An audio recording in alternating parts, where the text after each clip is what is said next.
Welcome to the Anytime Show. I'm your host, Dustin Dye. My guests today, streaming live from North Korea, are Luis Cardenas and Kevin Bueso. Welcome to the show. Thank you. Thank you. Thank you for being here. So why North Korea? Well, That's all I knew. Yeah. I've been wanting to go there for the longest time, but it's hard with the travel schedule to just try to find some time to like sneak away and go. So I was planning to go a few years ago with a good friend of mine who works for one of the universities I travel with, but unfortunately the plans didn't work out, and one of her flights was delayed, and it caused a shift in the schedule. So we didn't end up going. So it was my 38th birthday, and I asked Kevin. I said, "Hey, Kevin, would you like to go to North Korea with me?" And I said, "First, we'll go to China, and then we'll make our way to North Korea." And Kevin was like, "Absolutely." But when I originally wanted to go, U.S. citizens could go. But then during the second trip, we did have to use our second passports because the U.S. citizens were banned from going. But yeah, so I just thought, why not spend my 38th birthday in North Korea? Something memorable and special and great to go with a friend. Not that other Korea didn't cut it for you? Or? Oh, did what now? The other Korea didn't cut it for you? Well, that's true. I've been to the other Korea plenty of times, and I absolutely love it. But I'm trying to reach as many places as I can on the map. So I think North Korea was like country 130th for me. Wow. So the planning to go to North Korea, what did that involve? Yeah. A lot of WeChat. Yeah, it was a lot of WeChat. I know for you can talk about, you had to, I think, renew your passport, right?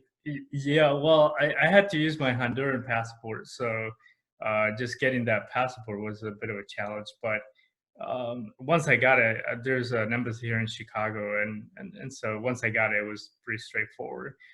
It was more the back end planning of that was a lot of conversations between Louis and the contact in China.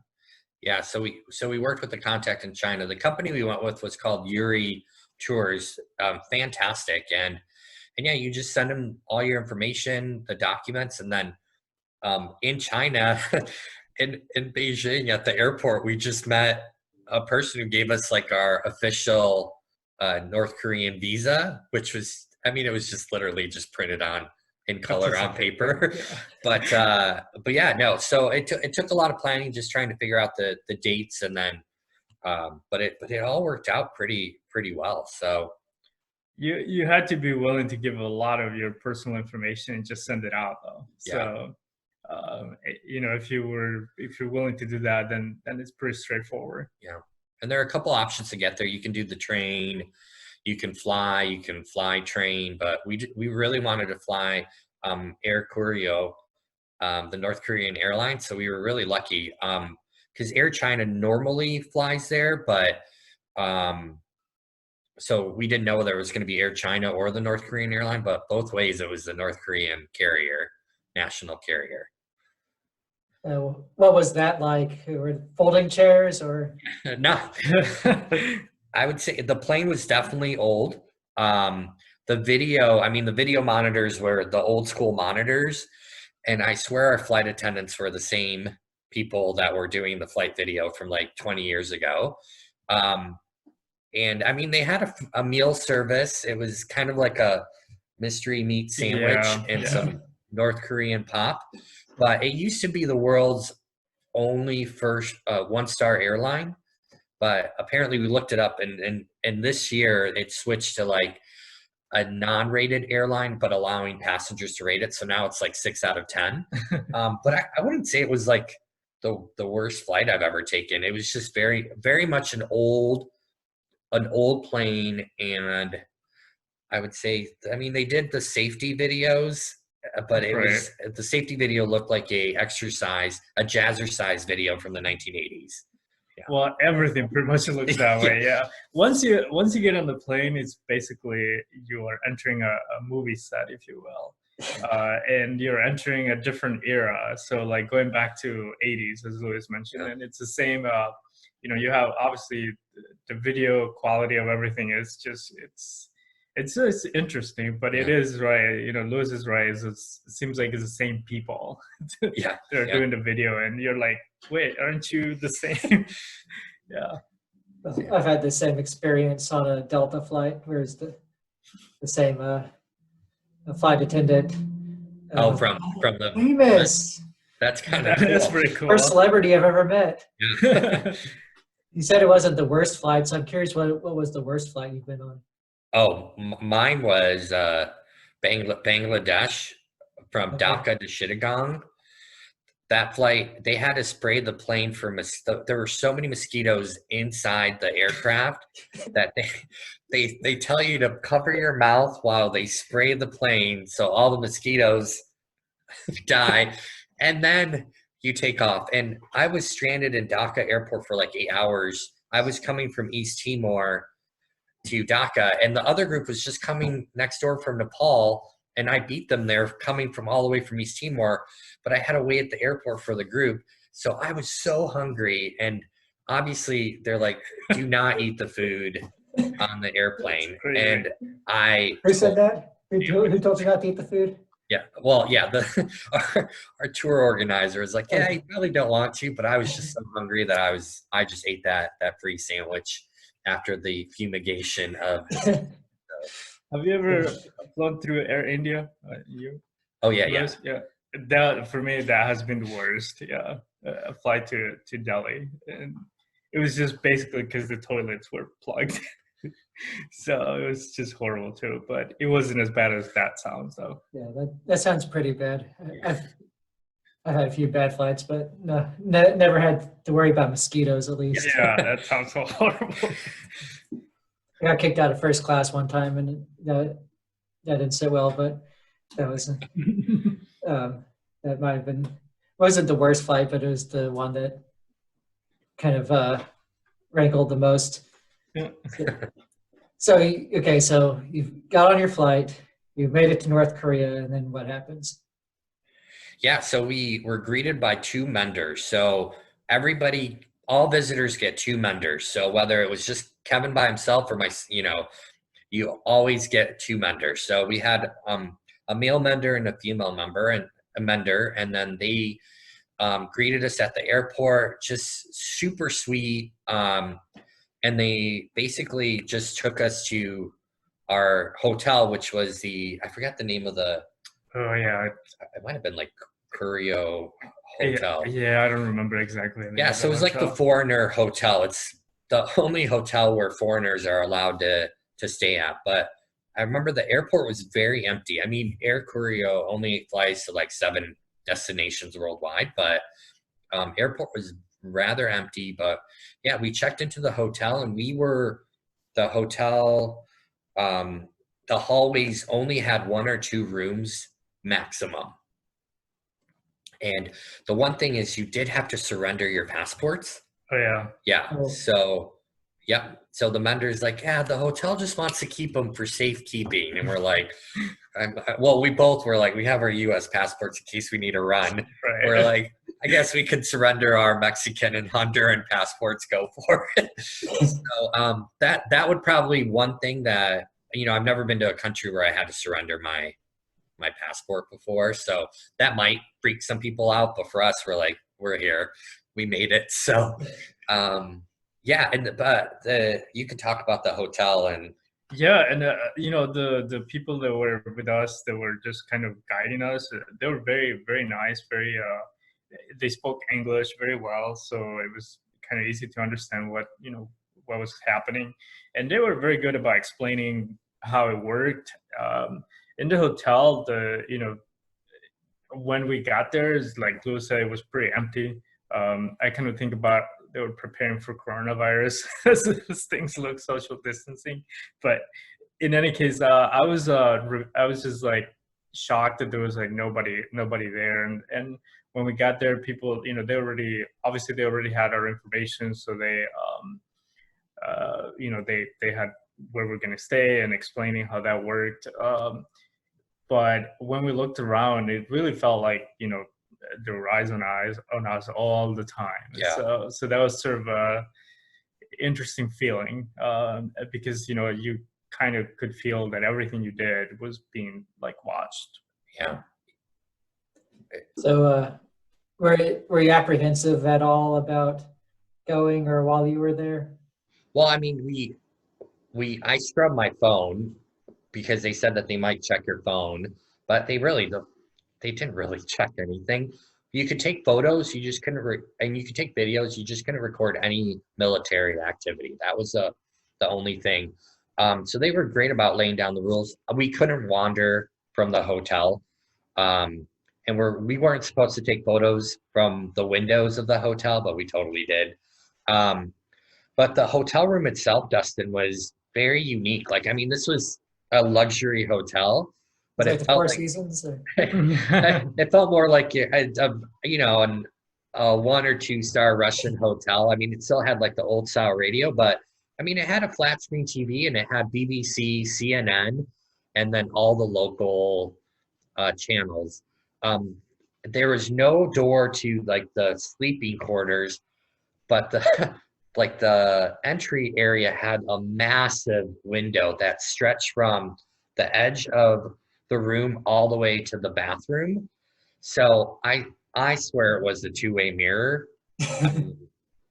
Yeah. I thought it was. Yeah. At some point, we even like tried to listen in and see if there was anything on the other side. Yeah.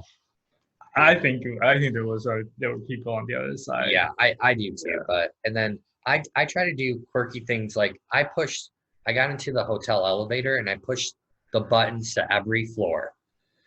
Oh yeah, I do that all the time. Yeah, I do just out of curiosity because I wanted to take a peek at some of the other floors, and like some of the floors were dark or they had like rolled up carpet. But I kid you not, Dustin, every floor the doors would open, somebody would come in. It was just so bizarre. So all of a sudden we had a full elevator. We're like, where are these people? But like one of the things that, and I don't know if you noticed that, but like a lot of the same people that were getting on the elevator at the same time, later on during the day or another day at another site, it was the same people. So that was kind of interesting as well. Yeah. Whether we were like visiting a historical site or anything, it would be that's the same person I saw at the hotel getting on the elevator. So, yeah. So there were a couple of those moments, but we weren't the only foreigners there. There were quite a few Canadians and a German soccer team that we chatted with a little bit at breakfast. So the food was delicious. I don't know if you're going to ask about that, but yeah, we'll get to the food and all the other. Yeah.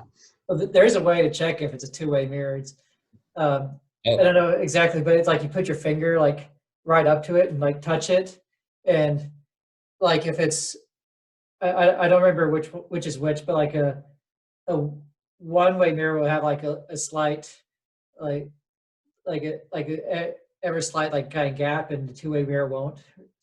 Something like that. I might have it mixed up, but it's there's a difference between a one-way, two-way mirror that you can. Yeah. This is a very large mirror, and again, you totally could see into the sleeping quarters too. So, I mean, we talked, but we were also sensitive about what we were talking about. Yeah. So, yeah. I have a feeling the old school radio was where they put the listening. Probably, yeah. But I guess CNN and BBC are sufficiently communist for them. Well, yeah, we were allowed to at least watch the news. So. Yeah. That's cool. So yeah, let's go ahead and talk about the food then. Like, what did you eat and how was it? And I think you guys do have some pictures if you want to share the screen. Oh yeah, definitely. Well, you can talk. Do you want to talk about some of the dishes, and then I'll try to see if I can share my. I kind of suck at remembering food. Oh, can you enable the screen sharing? Just. Okay. All right, you should be able to share now. Let's see.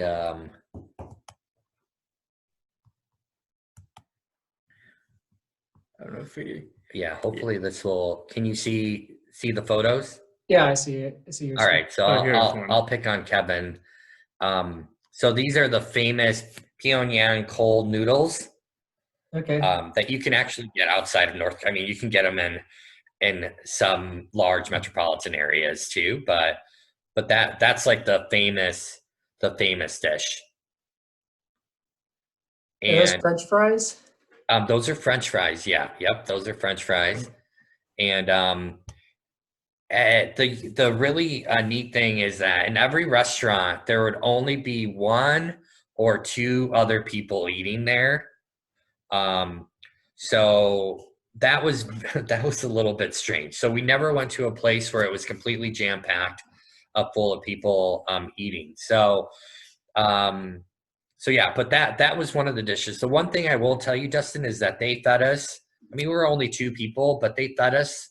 They fed for like 8 people. I think they wanted to just show like food is plentiful. You can eat. I mean, we packed snacks. We packed a lot of our own food just in case. But the one thing is that we really liked was that our vendor, they would take the leftovers and they would give it to the driver. So they at least didn't let the food go to waste, which was good because we could never get through any of the meals whatsoever. Yeah, there's always plenty of leftover, and you know, the other thing is they would be asking you like, you know, what do you want? What are you interested in? And then they'll just make it happen. Like that was interesting as well. That's the story behind fries. We're like, let's check if they have fries. so we did, and there was always a lot of food that we and it was, you do have to, you know, like be open to trying a lot of new stuff or stuff that you really don't, you know necessarily quality or anything like that. So you kind of have to be open to that as well. So that's Kevin at a revolving restaurant there's a brewery in Pyongyang. So we went to the brewery and then we went to the revolving restaurant. There's 2 of them. Only one was operational. Right. And so we were there and there was like, I wouldn't say a large family, just a large gathering of people near us just drinking and eating. But then they left, and what we noticed was that their glasses were still pretty full of beer and wine. So we're like, that's weird, you know? Normally you finish your drink at least. So again, we didn't know whether they were there, you know, as part of like the experience portion of it or not, but it was just a little bizarre, like just watching the interactions. So but yeah, so we went to the 1 of 2 revolving restaurants. And this is one of those where you know, you're not supposed to take pictures or anything, but so I think by the 3rd time or the 3rd picture, then we were called out. It's like, yeah, no more pictures. Okay. But you know, they didn't say, hey, let me see your phone, or you got to delete whatever you did or anything. So what's that beer? Oh, it was a North Korea. Well, I think it was either North Korean beer or a Thai. Yeah, they say it was a North Korean beer. I just know the name of the. Don't know the name. Yeah. If you guys are watching, all the Milwaukee breweries refused my offer to plug their brews on my channel for a mere $500,000. So, so North Korean breweries, you know, contact me from my business link. Yeah, there you go. I'm sure he would be willing to pay for that advertising. I'll give them a discount. I'll go down to 400,000. There you go. So, did your handlers choose these restaurants? They did. Yeah, we really didn't get a choice. Yeah. As to where, I mean, they said like, would you like to go to the luxury cafe or the brewery? And I don't drink beer. Kevin does, but I was just intrigued by, you know, going. I mean, when are you going to go to a brewery in North Korea? So we just went with the flow, honestly. Right.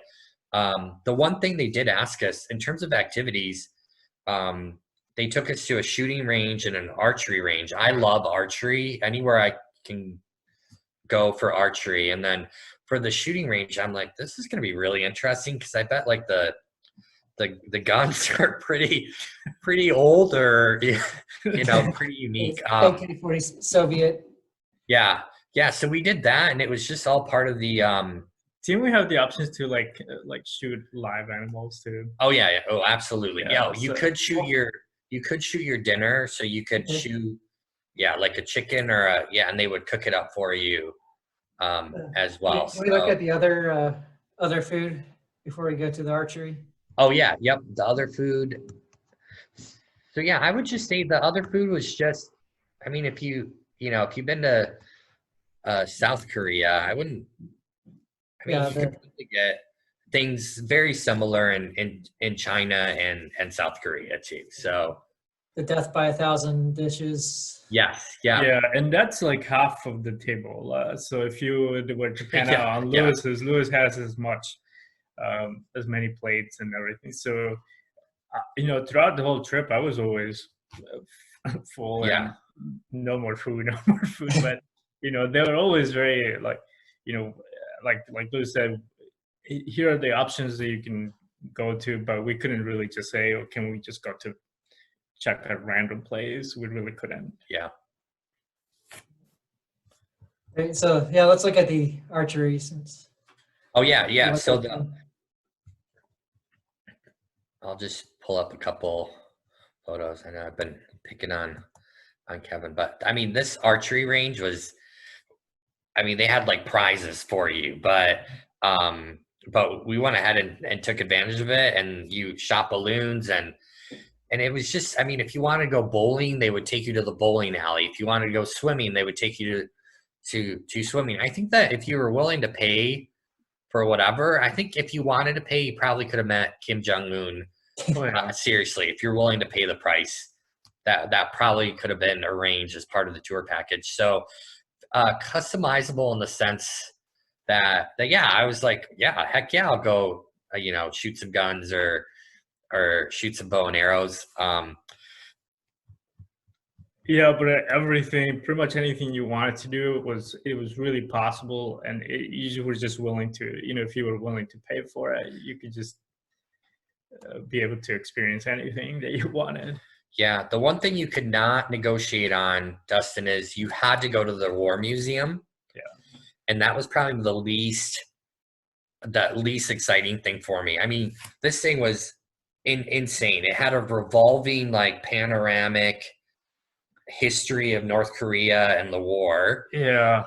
But it was fascinating in terms of you got to hear their side of what went down, and you watch the video, and I remember Kevin saying like there's probably subliminal messages in that video, because I was like, whoa. Yeah. And Kevin's like, don't pay attention to that. But you had to like walk around, and then you saw like the submarine that they captured. And I was going to ask about the submarine. Oh yeah, it's there. We went on it. It was if you're not like open to tolerating a lot of exaggerations, if you will, in some things, like one of the people that were in the group, he actually got into a heated conversation with the people that were, because he was like calling them out on some things. And it was just so it was the least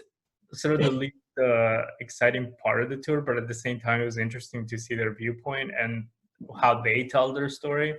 And like you can also get a good understanding of if this is the story that they're selling to 25 million people, it's you can kind of understand a lot of things too. Yeah, but I mean, really cool. If you were a war buff, this would be awesome. And I remember one of my good friends, Mark, was in the U.S. military, and he actually went to North Korea. So for him, this would probably be fascinating. But at the same time, I could see him in the back of his head probably going, that's not how things went down.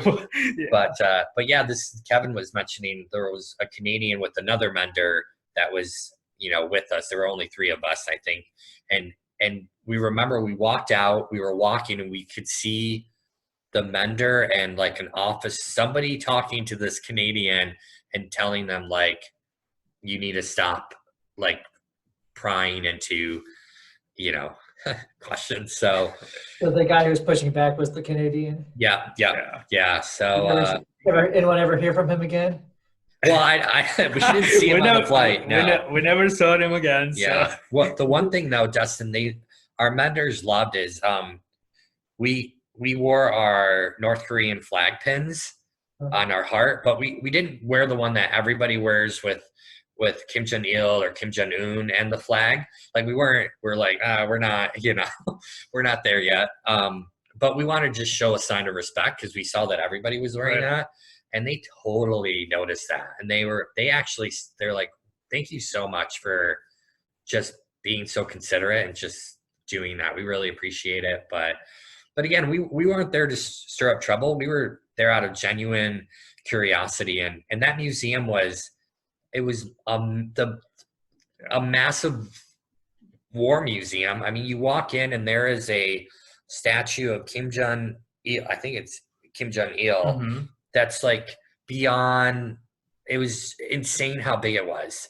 And then it's just, you just start walking around the museum and you hear the history and the talks. So, but I wouldn't say that wasn't what I would have been interested in originally. Think of it like a dome, like a football stadium in the middle. Everything is happening like the way they have it. So like real life size. Everything, and you're like on the stadium, you know, seats, just watching what's happening. And so that's kind of a good way to describe it, I feel. Now you said you can negotiate anything if the price is right. What were prices like there? I wouldn't say it wasn't like a cheap. No. Like even souvenirs were like between $5 and $20. Like I got a souvenir North Korean passport. Things were marked up. Oh yeah. Yeah, it wasn't like you can, you know, it was interesting I think that everything was just, it's so overpriced. It's crazy. Like, you know, like I got a journal that it's you know, with the North Korean sort of words and everything, and you know, it was when we came back to Beijing and I saw almost exactly the same except with, you know, Chinese. It was like I don't know, you pay like $1.50. Over there was like $25. Oh, yeah. So it wasn't. Yeah, I got a newspaper and I got my friend a children's book because they collect children's book, and I'm like, oh, this is, you know, kind of cool. And there were certain approved souvenir stores that you could go to. The one thing you could not bring back was North Korean. You couldn't bring any money back, currency back, but we did. So we totally did. Can't take money out of the country. We went to a local grocery store, and I bought some North Korean toothpaste and some candies, and I forgot what Kevin got, some body wash and other stuff, shampoo and all that. But it was interesting to go to a grocery store that was, I think, because going back to that pen that we wore, I think that was the only time where I could see the tour guides kind of stepping out of their role and as tour guides and sort of like seeing the true, you know, person behind that. And I think that's what convinced them to for them to take us to a grocery store that was not in the itinerary. And that was when we went there, you know, just like here, you went through the aisles and you got stuff, but we couldn't, as foreigners, we couldn't pay for it. And so the tour guide had to pay for it, and then we would pay the tour guide. But even then, because we were with them, they looked at it, and a lot of things that were used for the North Korean people were taken out of our basket. So a lot of notebooks some notebooks and pens and pencils that normally are used for school, they were like taken out, and some other grocery items like candy and stuff, they were taken from our basket, and we couldn't pay for them. We couldn't get them.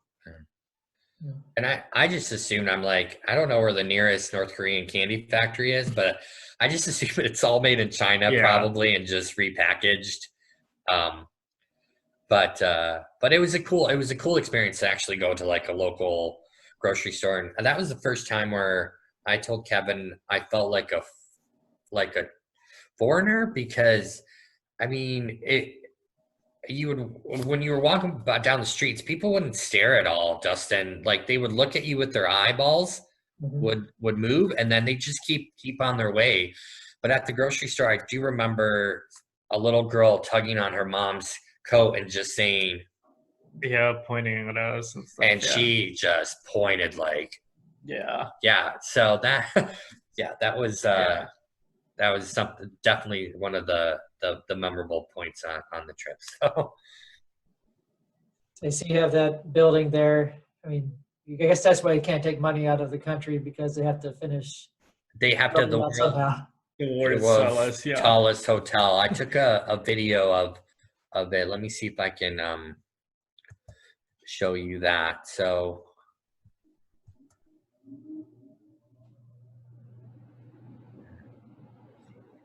it might be the same, but no. But yeah, and you couldn't go into that hotel at all, but you'd see it everywhere you go. You would see it everywhere. So,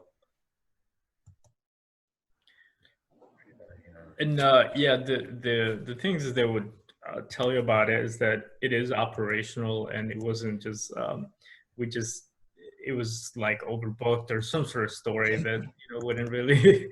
It did a popular demand. Yeah. We couldn't even drive by. Like, no, you couldn't get up really close. Yeah, I couldn't even get really close either. That's just a video, and of the skyline. It's a pretty skyline. It really is.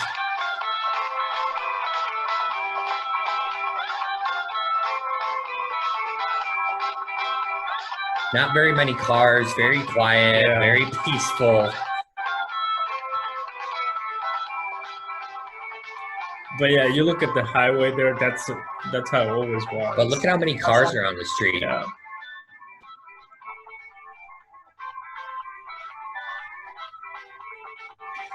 Now they're very proud of their amusement park, which is somewhere around there. Yeah. So that was one of the experiences that we didn't get to do, but we could have done. Again, I don't know. We didn't inquire about the pricing and everything because we were there only 3 days. Yeah. So and everything was already scheduled, but that was one of the, we were like, well, we don't hear people there, so is it really open? It's like, oh yeah, if you want to go, you can have the amusement park to yourself. So well, I know we can keep talking, Dustin, but what other questions do you have? Because we can keep going for sure. The idea is to kind of keep going, because I think people have to experience it vicariously. Yeah, definitely. So let's just hear everything. Awesome. Well, so we were really lucky because it's been 6 years since the mass games have taken place, and the mass games are, I mean, it's famous. It's what the world knows in North Korea, these huge military displays. So it's been 6 years since one has happened. We were really lucky we paid for the budget seats, but then we got upgraded to like the middle class seats. So for free, which was awesome because they're class-based seats. Oh yeah, definitely. When did we get upgraded? Communist utopia. Yeah, we just got lucky. I think our vendors really liked us because they're like, you got lucky. We got you better seats. So what was unique about this mass games, Dustin, was that for the first time ever, it was less military focused and more about reunification with South Korea. The South Korean PM or president was there just a few, like 2 days before we got there. Yeah. So, which, that's very, very rare. So it was much more of a musical, theatrical. There were a couple military displays, but this is just insane in the amount of people. So if you look at this, can you still see the screen, Dustin? Yeah, I still see it. Maybe can you do the widescreen? Yeah, I'll try to do the widescreen. So this is, we thought it looked like an LCD, you know, like a TV screen. These are 17,000 people with little cards that have been practicing all year to put this together. So let's see if you can. I love it. Can you do a big screen? I think it is big screen.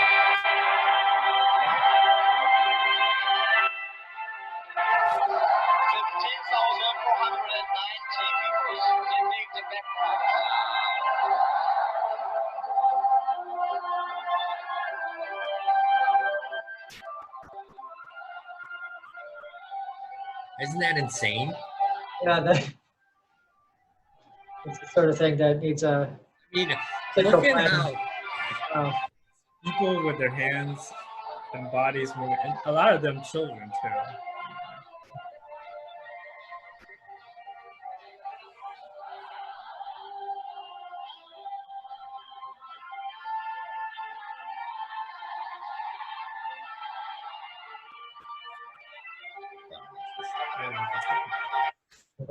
That's insane. People, that is people insane. standing there with their cards and Yeah. And they have, I think it lasted maybe a few hours, and there was just different. Yeah, so this is just a little bit of some of the others.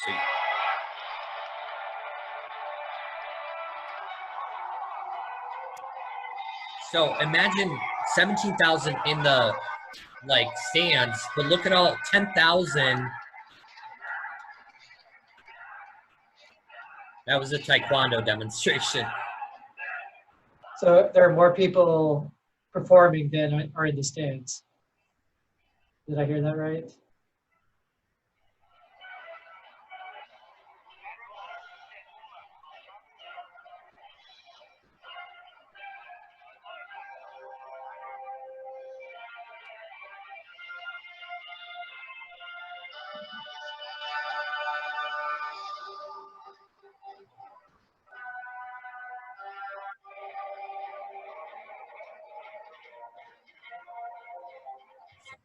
Yeah, so that just gives you a little bit. I mean, that was just it was so surreal. Like there's nothing that I've ever seen that remotely compares to that.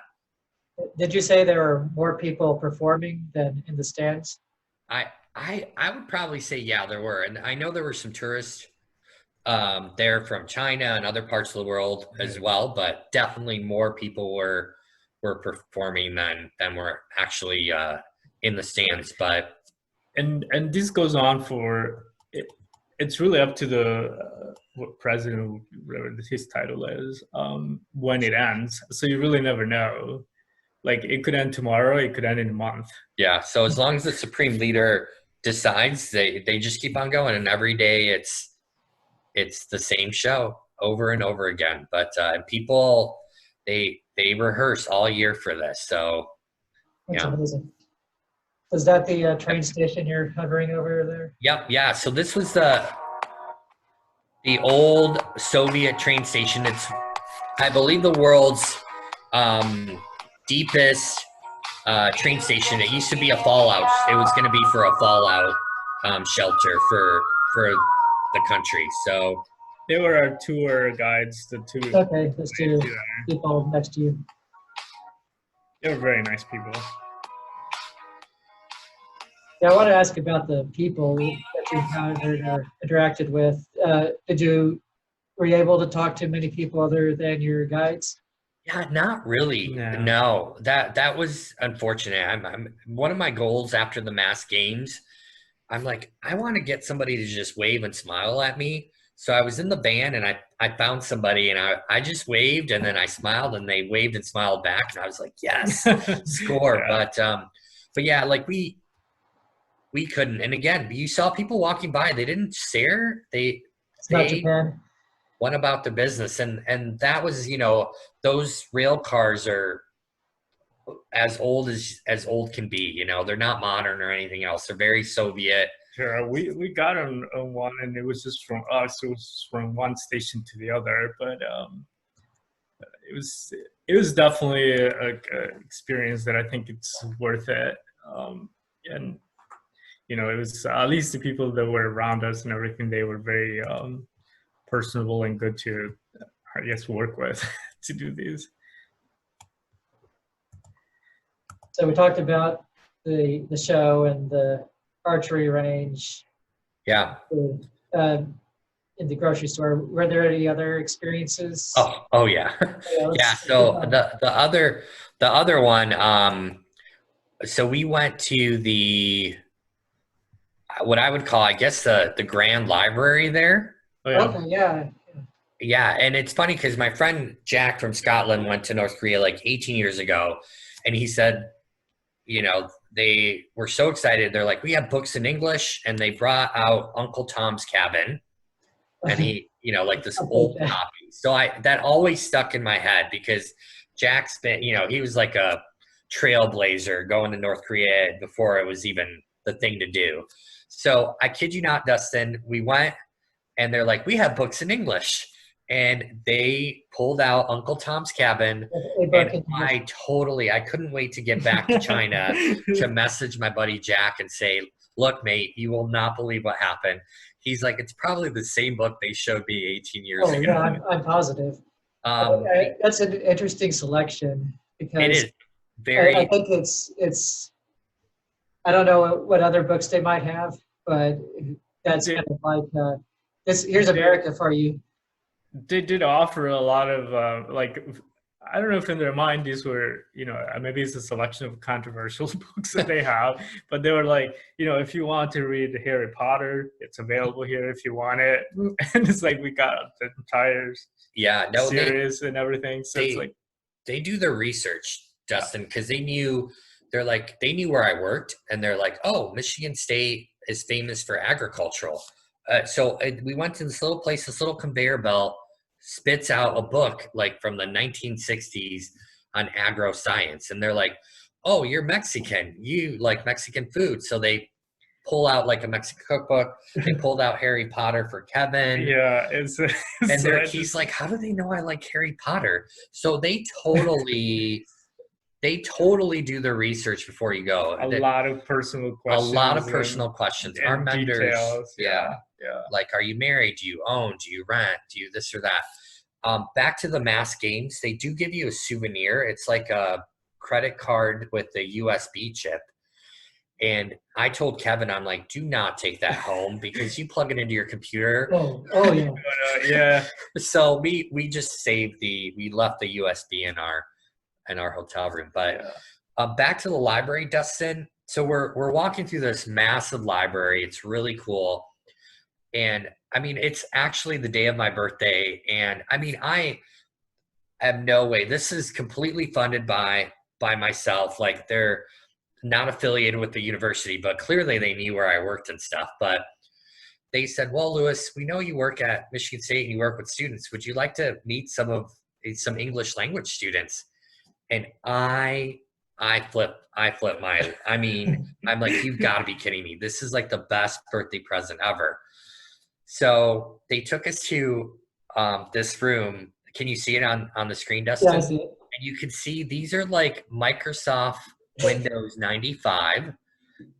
And these students, make it big screen. These students were, I don't know, they're a little adult learners, clearly, but they let me talk. So I introduced myself, where I was from, and then I said, you know, anybody want to ask some questions? Like, take the opportunity, you know, I'm here. And nobody, everybody was so shy. And then all of a sudden, this girl raises her hand. First question she asks her, are you married? And I'm like, no, I've been asked that a lot while I'm here. But do you have any children? Yeah. But that's probably like a safe question. Like, I think it's the same question. Yeah, but they started asking questions, Dustin, and then I had them cracking up, and you could see like the energy just build up, and then all of a sudden in the background, I can see the mentor going, all right, we're done. Like, you've gotten them riled up a little bit too much, but this to me was the best birthday present that you could give because I just, you know, I love talking to students and it was really cool. But I mean, clearly you can see Kim Jong-un and Kim Jong-il like in the background, or actually Kim Jong-il and his father. So Kim Jong-un isn't even on there. So yeah, so that I would say that was probably something special, Dustin, that doesn't happen on every tour. So I think that was the time where we asked the most sort of controversial questions, and because we were like, is this available to everybody? You know, like if anybody wants to come into the library or get an education or anything. And they were like, yeah, you know, they can just come in and all that. So, but it was just kind of interesting to see, you know, like the students and the library set up, and it was beautiful buildings too. Like, I'm noticing that in your pictures that the buildings are, at least from the outside, from a distance, they look pretty nice. They're amazing and they're massive. And one thing you'll find is like, they'll say, we built this a couple of years ago. And then I'm like, that's not what Wikipedia says. You know, this took like 25 years to construct, and so many people, you know, perished in the making of it. But I mean, larger than life monuments, they have their own version of the Arc de Triomphe. That's Kevin, and you can go up there and see the city and everything. So that's cool. And they'll tell you like, this was built 5 years ago, and we're like, no. and it was built in, and I think they were saying in a year or two because of techniques that were invented by the North Korean engineers. Yes, but so again, you had to take things with a grain of salt, but that's like, I think communists have a tendency to overbuild. People working, make work for people. This is a photo of the luxury cafe that nobody was there in, but it's like their version of the Starbucks. And our mentor played the piano beautifully and played a birthday song for me, and then we sat down, we started having like deeper conversations. But it was so funny. I remember our mentor's like, do you like movies? And I'm like, yeah, I like movies. And she's like, have you seen The Lion King? And I was like, yeah, like 15 years ago. And she's like, do you like Beyonce? And I was like, she's all right. And she's like, we really like Beyonce here. Is she still popular? I was like, yeah, you know, but.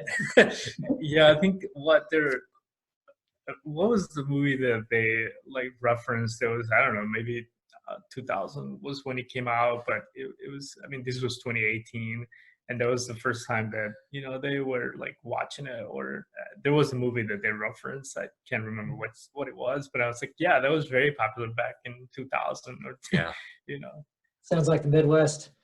Yeah. And I know there's like an underground black market, and, you know, you can get DVDs and stuff from China, but it was just it was fascinating, like their take on pop culture.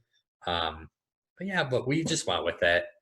I heard Titanic is like the most popular movie over there. That might have they brought up Titanic. Yeah, you're right. But another interesting selection. I think it shows kind of like class differences and then a disaster. So it's I could kind of imagine why that movie would be tolerated. A popular choice. You know, there was one thing is not like related to the movies, but one story that does like resonate with me is the story about the dogs. Oh yeah, that's right. Do you want me to tell you? You say it. So Kevin was all about like he's a history buff. I was usually staring out the window, Dustin, just trying to see like the idiosyncrasies. Like it was just very like barbershop, tchotchke store, grocery store, flower shop, barber shop. And it was so in sync and very clean. And, you know, Kevin's like learning the history. And then I noticed there were no pets. Like I didn't see anybody walking a dog. So I asked our mentor that, and our mentor, like, he's like, well, you know, that's a delicacy here. I'm like, oh, I'm not asking you about that. I'm asking you, like, do people own pets here? Because I haven't seen any. And then he's like, oh yeah, he started talking about his dog. And then normally people like pull out their phone and show you a picture of their pet, but none of that was going on. I kid you not, the next day I saw multiple people walking their dogs on the street. That was just really bizarre to me. Yeah. Because there were other few things where we would ask, about, and then the next day or the next hour, the next 2 hours, we would see it happen. Yeah. So we started to actually test that theory, and I think our last test was with the dog theory. But yeah, so again, whether it was one giant movie set or not, I don't know about that, but I think Kevin had some great conversations. But he didn't sit with me on the plane, but he sat with some Canadians that have been going for years, and apparently they said that they've been coming for years now, and things have gone better. Right. Like when they first started coming here, you could tell like people were wearing, clothes that were just over and over patched together. I think people didn't have cell phones, and they've noticed that things have actually gotten a lot better. So better and in the bigger picture, but yeah, maybe not to obviously what we would consider better. But we tested that theory with the church as well. I remember, and then we went by church, and there was like a mass going on at the same. It's like interesting. So yeah. But yeah, the people that were there and they had been there before, they just kind of express how things have gotten so much better in terms of even infrastructure and everything else around Pyongyang. They can't really talk about what goes on outside of the big city, but at least they're trying. So is that a temple or? Well, no, we went to like the birthplace of the Kim Jong-il's family birthplace. So we went to the village. It's a tourist spot. People from all around North Korea will come to this, and they will drink from this well that's supposed to give you, strength and fortitude and vision. So I decided to drink water. Yeah. So did I. Yeah, it's worked. We both drank the juice. So yeah. But yeah, so that was just one of like the touristy stops where we did see quite a few tourists. Yeah, there was a few of them. Yeah. Let's see. I'm trying to see which other ones. Yeah, I think that's pretty much. Oh, thank you. I went back to. Sorry, I'll stop the screen share and find it again. But well, in the meantime, this is a good opportunity to mention my merch is for sale. Oh yeah, definitely. Like I heard maybe the price point was a little high, so t-shirt merch is for sale. $7.99. It's $799 plus shipping and handling, which is only $4.95 shipping, $9.95 handling. So it's really an investment. You can invest in your kids' education, or this is going to be worth a lot more than their degree. So buy now. After we came to the show, yeah. Can we pay in North Korean won? Yeah. I'll accept North Korean money. You weren't tempted to defect at any point, were you? No. But we were cautious, though. We did not post anything, not even in China, not until we got back to the U.S. and cleared immigrations. Then we're like, social media, here we come. Because the world was like, we have not heard from you in 3 days. Like, what's going on? There's no cell phone reception. I think to send an email would have been so expensive, and it's probably not even going to get to where you need it to go anyways. So it was kind of nice to be off the grid, honestly, like for a few days. My shack. I've been off the grid for a while. Yeah. So did you get your thing pulled up now? Oh yeah, let me sorry. Let me just go back to Distracting you. You know, the interesting thing though is like even though our phones were offline and everything, we took the photos and everything, and all the metadata on those photos is still there. So that was kind of cool because it keeps the location, all that information there. So I guess we were not completely off the grid, but show Now, when you came back to the U.S. and you had to go through immigration, did you get any questions or? not at all. I mean, with global entry, it's pretty easy, but yeah, and I mean technically, our passports and everything, it just indicated we went to China. yeah, And that was it. So our my Honduran passport and then his Mexican passport were the ones that there was no stamps or anything. By the way, not even on our non-US passport. So yeah, so it's like it never happened. Yeah, but it happened. You can't fake a picture. So. Exactly. Yeah, exactly. So that was us boarding. There's like, we're like, where is everybody for this flight? Right. But and let's just say, I don't think there even was a business class, but maybe there was. But I don't think. Yeah. But we were on good old economy. But those are our North Korean visas, which I believe they might have. We did get to keep those, which was We did. Yeah, kind of cool. Pretty cool.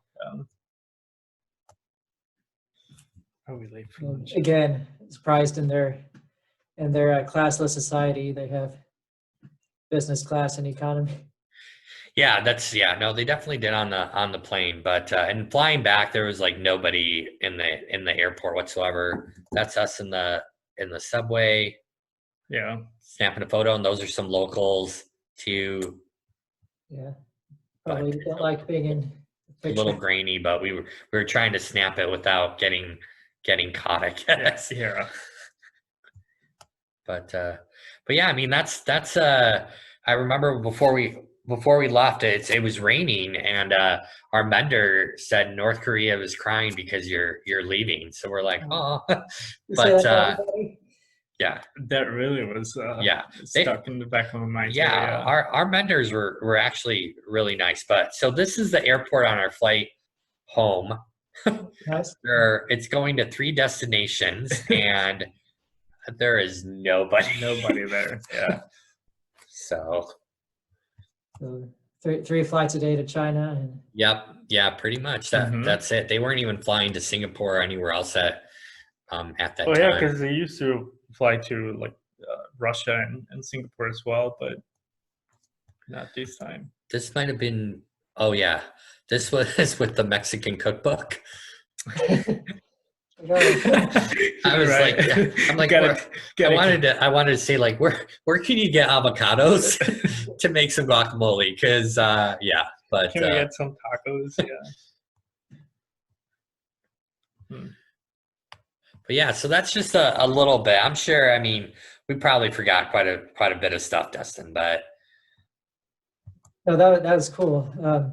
So, would you recommend it as a destination? I would, yeah. Would you, Kevin? Oh yeah, definitely. It's totally worth it. It's what you do have to give a lot. Like I say, probably the only thing that's in the back of my mind is the personal information that's left behind. But I think it's worth it. Yeah, and I would want to get out of Pyongyang and go to the north or the south of the city, and you could do those tours. You just need more time, but yeah, I would definitely go back. So I know my next the next place on my list is Turkmenistan, which is also like high on the list of closed places, and I was set to go there this past fall, but they canceled the tour, so unfortunately I wasn't able to go. I was just going to go on my own, even though it was sponsored through EdUSA, but my school wasn't going to send me to Turkmenistan. But I was just going to go take personal time off and go and check that out. But what about Iran? And Iran is on the list too. But yeah, having having multiple passports does open up the world a little bit more to you, I guess. But yeah, U.S. citizen, they could care. Honestly, they all knew. I mean, my passport says I was born in the U.S. they don't care. It's the U.S. government that cares. Right. So yeah, but yeah, I would recommend it. Definitely, it's like no other trip that I've ever been on. But not a place, not a lifestyle that you would envy over there. No. I mean the calmness, I guess, is kind of nice, but yeah, no, I wouldn't say I'm ready to set up shop there. But yeah, well, and you know, it's if you gotta have an open mind, and like you know, obviously you can't, even if you try to, you know, you can't oversee or like forget about all the human right issues and everything definitely. else. So is there another country you would compare it to? You know what? That's tough. Like, I would compare it, like the city itself, to Kazakhstan in terms of not Almaty the city, the way things are, just like, because Almaty is very much like the Soviet, very structured, shop. But in terms of, I thought it was it was a pretty skyline, things like that. But I can't really compare it to like the actual everyday to anywhere I've been before. Yeah, and you know, that's also the other thing. It's like what we got was very sort of tunnel vision and everything. So with it, so really, you know, we can really speak about the kind of what reality is like there, because it is nice to like go to a, you know, going from a very busy Midwest busy lifestyle, and then go there and then experience that little period of time where everything is calm and there's no phones ringing, there's no social media and everything. But that's based on a 3-day, you know, like trip, and everything was planned. And but our goal is to make it back. So like we didn't want to take a poster off the wall. Oh no. And things like that, you know. There's just no, it wasn't worth it for us. Like, when you went, how that poster incident, like how recent was that? Or it was probably a couple years. I remember that. That would have given me some pause about going. So if we went in 2018, you want to look it up? Well, Kevin will look it up, because I mean, if you wanted a poster, you can get a poster. You just have to buy it from the approved shops. Like, it's so that had happened in 2016. Okay. Yeah, so 2 years prior. We went in 2018. Okay. Yeah. That would have put me off from going. We were asked a lot about President Trump and a lot of that too. So they obviously had, you know, they had met already, and like President Trump and Kim Jong-un, they had met, and you know, there was a lot of pictures of them together, and just like how much they you know, publicized that event. And so we were asked a lot about Could you get like kind of a feel for their impression of our politics? Or I thought they liked Trump, so that's the sense. So I just kept my mouth shut as much as possible. But again, I mean, we didn't go there with any political Bibles. Yeah, no. You know what I mean? Like we really just wanted to go out of curiosity. But the conversations were just questions from them, and you could tell that there was a sense of, you know, they liked whatever was happening between. They definitely, they liked the dialogue was opening up. They kept saying, like, we like America. Like, we wish that America would have a better understanding of us, or would not be afraid, or this and that. So, what was your sense of their opinion of reunification? I know, from what I understand, they want it, but on their Well, part. I got the sense that they really do genuinely want it, but obviously, how the hell is that going to happen? I think it's I wouldn't say imminent, but I think it's going to happen sooner rather than later. You think so? Yeah, I just think Yeah, that you can't. It's like, East Germany, West Germany. People maybe yeah. back in the 70s, people couldn't imagine it happening, and now here it is, and it's still Yeah. one of the countries, but Yeah, it'd just be they're definitely for it. But for me, it's just what's it going to be like? What's Pyongyang going to be like? Is it going to be like Seoul #2, or is Pyongyang going to retain its like Soviet core, or is it just going to be one high tech internet?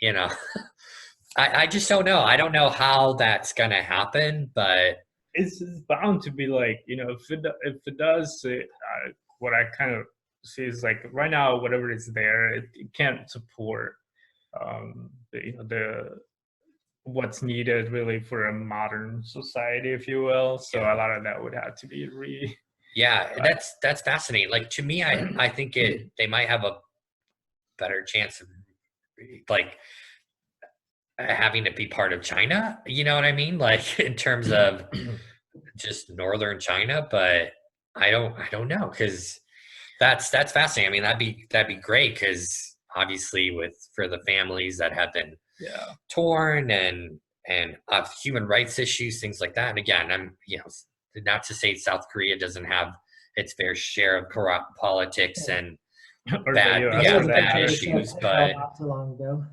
bad hombres. But yeah, so I don't know, but there's definitely a sense of reunification. There's no like, we're North Korean and South Korea sucks. No, none of that. No. Like, to them, it's all Korea. Like, everything was Korea. They rarely even said like North Korea. They just were very much like, they talked about Korea, that it was already unified.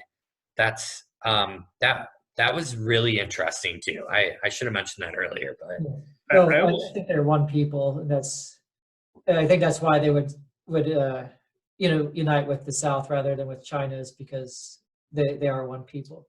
They are, yeah. But I almost feel like they, like, in their mind, the countries, or what needs to happen is the U.S. and China to agree on something so they can move forward with unification. Yeah, I think it's the third parties that aren't letting it happen. Like, China doesn't want a stronger South Korea or Korea. Well, yeah, no, I mean, Japan it's doesn't want already. So I think it's some third parties are just like, just keep them separated. There's interest in there. Yeah. Right. Is there anything else on your mind? No, that's it. I think we covered most of it. I mean, we tried to. This is our first podcast, so it's like my fourth. So you're for a while now. Natural, so. Yeah. Right. Thank you guys for your time. This was awesome. Thank you for having us. And can you share this with us, Dustin, when you? I totally will. Yeah, we'll plug it in our social media too. So you'll get one like from my since I'm not very active, but he's got a lot more. So yeah, and then do you have any like extra large T-shirts or? I'll go make one. Okay. All right. Okay. All right. Awesome. Well, thank you so much, Dustin, for the opportunity to chat about our trip 2 years ago. Thank you, Lewis, and thank you, Kevin. It's good to meet you. Thank you. Nice meeting you as well. Yeah, I mean, with it, I need people, because I'm not that interesting myself. I think I am, but I need to invite people on who have a much more interesting perspective. So, you guys did me a huge favor. Oh my gosh, it was our pleasure. Pretty cool. Yeah. Thanks.